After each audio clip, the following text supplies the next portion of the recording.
Namaskaram. I welcome you all. I thank you for giving me an opportunity to be a part of this meeting.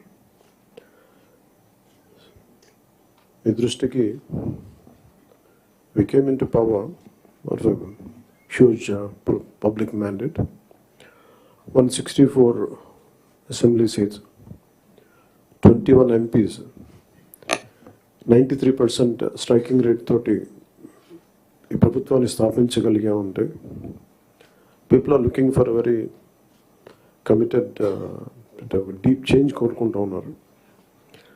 ఈ పరిస్థితికి రావడానికి మేమందరం కూడా చాలా నలిగి వచ్చాం.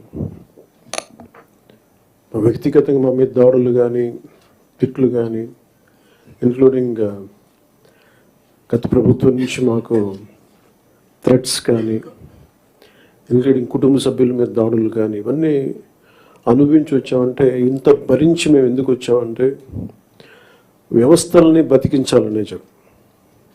గత ప్రభుత్వం కళ్ళ ముందే మీలాగా చదువుకొని సివిల్ సర్వీసెస్లోకి వచ్చి మీరు ఎంత కష్టపడి ఐఏఎస్లు చదివి ఉన్నాలో, ఎంత పోటీ పడి లక్షలాది మంది పోటీ పడితే a handful of collectors would come out and emerge out. అలాంటి ఒక ఇమినెంట్ వ్యవస్థని, బలోపేతమైన వ్యవస్థని గత ప్రభుత్వం దాన్ని ఒక ఆటబొమ్మలో చేయడం మా అందరికీ చాలా బాధ కలిగించింది. మేమందరం కూడా దేనికి బయటకు వచ్చామంటే ఈ వ్యవస్థని బలోపేతం చేయాలి, వ్యవస్థని బలహీనం చేస్తారని చెప్పి at the cost of life దెబ్బలు తిని, ఒకవేళ మేము రాకపోయినా కానీ ప్రజాక్షేత్రంలో నిలబడి ఈ వ్యవస్థని బలోపేతం చేయాలని ఉద్దేశంతో ఇక్కడికి వచ్చాం. But God's grace and people's commitment, they save the democracy, they brought us into power. ఇది ముందు మీకు ఎందుకు దృష్టిలో ఉన్నా చెప్తున్నాం అంటే, we are here to strengthen you, we are here to empower you, we are here to stand by you for good governance and accountable governance. ఇన్ని దశాబ్దాలుగా ఇప్పుడు ఆంధ్రప్రదేశ్, ఉమ్మడి ఆంధ్రప్రదేశ్ కానీ విభజిత ఆంధ్రప్రదేశ్ కానీ ఎప్పుడు ఇంత ఇబ్బంది పడలేదు. గత 5 ఏళ్ళుగా ఆంధ్రప్రదేశ్లో పాలన ఎలా ఉందో చూశారు. గతంలో చాలామంది నా సన్నిహితులు, సహచరులు కొంతమంది చెప్తా ఉన్నారు, ఇదివరకు ఆంధ్రప్రదేశ్లో పనిచేయాలి బ్యూరోక్రాట్స్ అని అనుకుంటే ఐఏఎస్లు కానీ ఐపీఎస్లు కానీ ఎనీ సర్వీసెస్ నుంచి పోటీ పడేవాళ్ళం. ఇదివరకు ఒక మోడల్ స్టేట్గా ఉండేది ఆంధ్రప్రదేశ్. ఇప్పుడు కూడా model state in the last 5 yearsలో. హౌ నాట్ టు బి, ఒక రాష్ట్రం ఎలా ఉండకూడదో తెలియజేస్తాం. ఒకప్పుడు ఒక రాష్ట్రం ఎలా ఉండాలో తెలియజెప్పింది, ఇప్పుడు ఒక రాష్ట్రం ఎలా ఉండకూడదో తెలియజెప్పిందని. So you want to bring back, to take it back to the old state of under the leadership of dynamic leadership of honourable CM Shri Chandrababu Naidu గారు. ఆయన అనుభవం, ఆయన దిశానిర్దేశం ఈ రాష్ట్రానికి బలంగా మేలు చేస్తుందని మీ అందరికీ తెలుసు, మా అందరికీ సంపూర్ణ నమ్మకం ఉంది.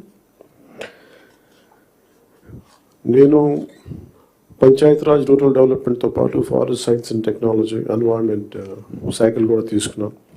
వీటిలో కొన్ని మీ సహాయ సహకారాలు కావాల్సినవి, మీరు ఏం కావాలని మేము ఆశిస్తున్నాం చెప్తాను. ఈ సంవత్సరానికి సంబంధించి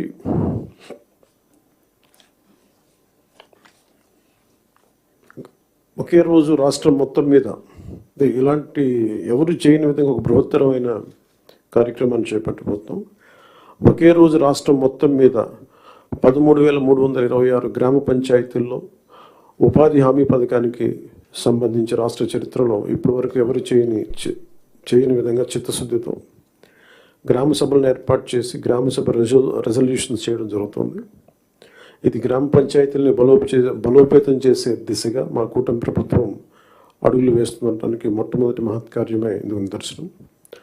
2014-19 మధ్యకాలంలో సుమారు 10,000 గ్రామాల్లో ప్రారంభించిన సాలిడ్ వేస్ట్ మేనేజ్మెంట్ ప్రోగ్రామ్ని ముందుకు తీసుకెళ్లాల్సిన అవసరం ఉంది. అలాగే పైలట్ బేసిస్లో పిఠాపురం నియోజకవర్గంలో ఇన్నోవేటివ్ ప్రాక్టీసెస్తో ప్రవేశపెట్టబోతున్నాం. గ్రే వాటర్ మేనేజ్మెంట్ మెథడ్ ద్వారా లిక్విడ్ వేస్ట్ మేనేజ్మెంట్ని ప్రాపర్గా డిస్పోజ్ చేయడంలో ఒక ప్రాధాన్యత ఇవ్వబడుతుంది. స్వచ్ఛ భారత్ మిషన్ మరియు ఇతర కార్యక్రమాల కింద నిర్మించిన ఇండివిజువల్ హౌస్ హోల్డ్ టాయిలెట్స్ని ODF+ చొరవ కింద మెయింటైన్ చేయబడతాయి. అలాగే హౌస్ హోల్డ్ లెవెల్లో సేఫ్ డ్రింకింగ్ వాటర్ అందించడానికి మేము జేజీఎం జల్ జీవన్ మిషన్ కింద ఆగస్టు 15, 2024 నాటికి పల్స్ సర్వే నిర్వహిస్తున్నాం. ఈ సంవత్సరం గ్రామ పంచాయతీల్లో 5,40,000 functional house hold tap connections అందించాలి. 5,40,00,000 ఫంక్షనల్ హౌస్ హోల్డ్ ట్యాప్ కనెక్షన్స్ని అందించాలని లక్ష్యంగా పెట్టుకున్నాం. అలాగే అదనంగా రూరల్ రోడ్స్ ఏవైతే పూర్ కండిషన్స్లో ఉన్నాయో వాటికి ఇమీడియట్గా రిపేర్స్ చేయాలి. అందుకుగాను ఈ ఆర్థిక సంవత్సరంలో 4,721 కిలోమీటర్ల మేర కొత్త రోడ్స్ని ఏర్పాటు చేయడంతో ప్రభుత్వం అన్ని చర్యలు తీసుకుంటూ ఉంది.